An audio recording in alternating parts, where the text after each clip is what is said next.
ሜቴክ የተቋቋመበት መሰረታው ዓላማው ግዙፍ ነው ያ ግዙፍ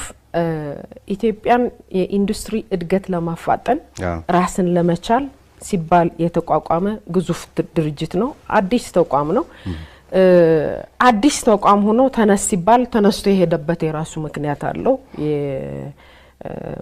ሚሊተሪ ባክግራውንድ ስላለው በደግ ሲባል ብድግ ብሎ መነሳቱ ነው ወጣው ረዶች ሊያጋጥሙ ይችላል ይሄ የያንዳንዱ የአንድ ሆቴል ግዢ አንድ ሆቴል አለመግዛት አለመሸጥ ምሳሌ ነው ማንሳቴ ለጨርስ እና መሸጥ ሜቴክ ሊወቀስ ከሆነ ሜቴክን በተቀመጠለት መሰረታዊ አቅጣጫ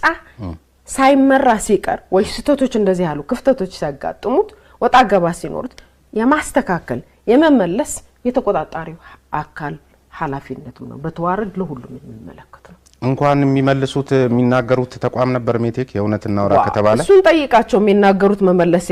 ያቃታቸው ሰዎች ከነበሩ የሚናገረው ያቃተው ከነበረ ሊና ስልጣን የተሰጠው ሰው